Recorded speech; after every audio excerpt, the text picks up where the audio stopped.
ایک دفعہ کا ذکر ہے کہ ایک نوجوان کا بخارا کے باغات کی طرف سے گزر ہوا تو وہ ایک نہر کے کنارے جو باغات کے اندر سے ہوتی ہوئی نکلتی تھی بیٹھ کر وضو کرنے لگا۔ اس نے دیکھا کہ نہر میں ایک سیب بہتا ہوا آ رہا ہے۔ خیال کیا کہ اس کے کھا لینے میں کوئی مذائقہ نہیں، چنانچہ اٹھا کر کھا لیا۔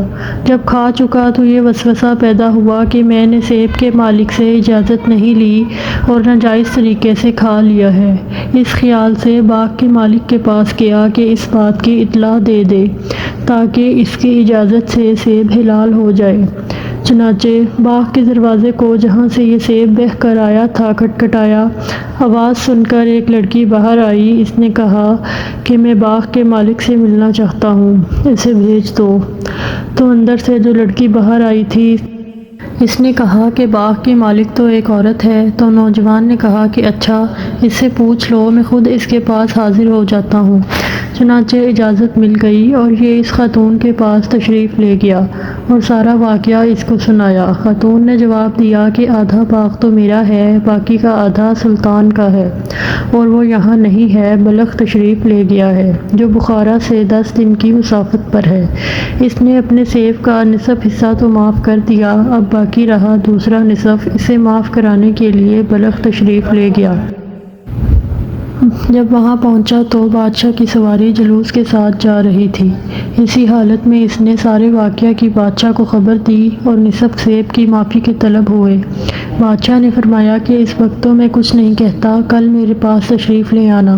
اس کی ایک خوبصورت بیٹی تھی اور بہت سے شہزادوں کی نسبت کا پیغام اس کے لیے آ چکا تھا، لیکن اس شہزادی کا باپ یعنی بادشاہ انکار کر دیتا کیونکہ لڑکی بہت نیک اور عبادت گزار تھی۔ اس لیے اس کی خواہش تھی کہ دنیا کے کسی پرہیزگار انسان سے اس کا نکاح ہو۔ جب بادشاہ محل میں واپس آیا تو اپنی بیٹی سے اس نوجوان کا سارا واقعہ بیان کیا اور کہا کہ میں نے ایسا پرہیزگار شخص کہیں نہیں دیکھا جو صرف آدھے سیب کو حلال کرنے کے لیے بخارا سے بلخ آیا ہو۔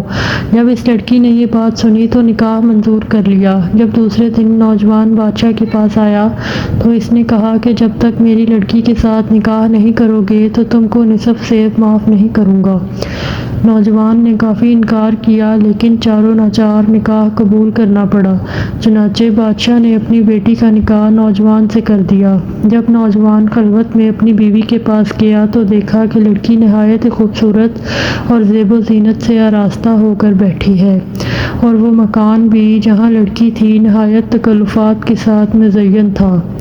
نوجوان ایک گوشہ میں جا کر نماز میں مصروف ہو گیا، حتیٰ کہ اس حالت میں صبح ہو گئی اور لگاتار 7 راتیں اسی طرح گزر گئیں اور اب تک سلطان نے سیب کا آدھا حصہ اسے معاف نہیں کیا تھا۔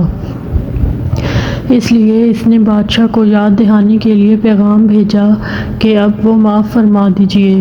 بادشاہ نے جواب دیا کہ جب تک آپ میری بیٹی کے ساتھ اجتماع کا اتفاق نہ کریں گے میں معاف نہیں کروں گا۔ آخر کار شب ہوئی اور نوجوان اپنی بیوی کے ساتھ اجتماع پر مجبور ہوا۔ اس نے غسل کیا، نماز پڑھی اور مصلی پر سجدے میں گر پڑا۔ لوگوں نے دیکھا تو نوجوان مردہ تھا۔ بعد ازاں لڑکی سے ابراہیم رحمۃ اللہ علیہ پیدا ہوئے۔